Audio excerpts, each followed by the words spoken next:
லேட்டஸ்ட்டாக ஒரு judgement ORS அதை பற்றி. இந்த கேஸை தொடர்ந்தது வந்து ஒரு paediatrician, she's doctor Sivaranjani Santhosh.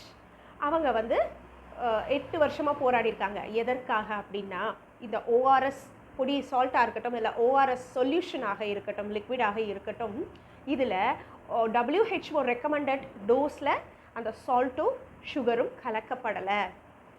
மாறாக எலக்ட்ரோலைட்ஸ் ரொம்ப கம்மியாகவும் சுகர் ரொம்ப ஜாஸ்தியாகவும், ரொம்ப ஜாஸ்தி அப்படின்னா 10 to 20 டைம்ஸ். ஓகே, அது என்ன WHO ரெக்கமெண்டட் டோஸ் அப்படின்னு பார்த்தீங்கன்னா, ஒரு 1 லிட்டர் தண்ணியில் கலக்கக்கூடிய அந்த ஓஆர்எஸ் பொடி பாக்கெட்டில் 2.6 கிராம் சோடியம் குளோரைடு இருக்கணும், 1.5 கிராம் பொட்டாசியம் குளோரைடு இருக்கணும், 2.9 கிராம் சோடியம் சிட்ரேட் இருக்கணும், again 13.5 grams dextrose for 1 litre of water. அப்போது 100 ml இருக்கிற அந்த ட்ரிங்க், அந்த பாக்கெட்டில் இருக்கிறதுல எவ்வளோ இருக்கணும்? 1.35 கிராம்ஸ் ஆஃப் டெக்ஸ்ட்ரோஸ் தான் இருக்கணும். மாறாக 15 to 20 கிராம்ஸ் இருக்குது.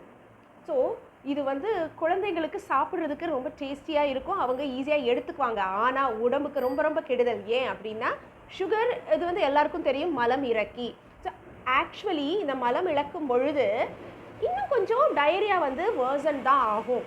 ஸோ இந்த கண்டிஷன் இன்னும் கொஞ்சம் வேர்சன் ஆகும். ஸோ தயவு செய்து டீஹைட்ரேஷன் ஆகிருக்கிறவங்க, குழந்தைகளாக இருக்கட்டும் பெரியவங்களாக இருக்கட்டும், இந்த ஓஆர்எஸ் அப்படிங்கும் பொழுது அந்த WHO ரெக்கமெண்டடாக இருந்தால் மட்டும் எடுக்கவும். பட் இப்போ அதுக்கான தேவை இல்லை. என்னென்னா ஜட்ஜ்மெண்ட் நமக்கு வந்துருச்சு.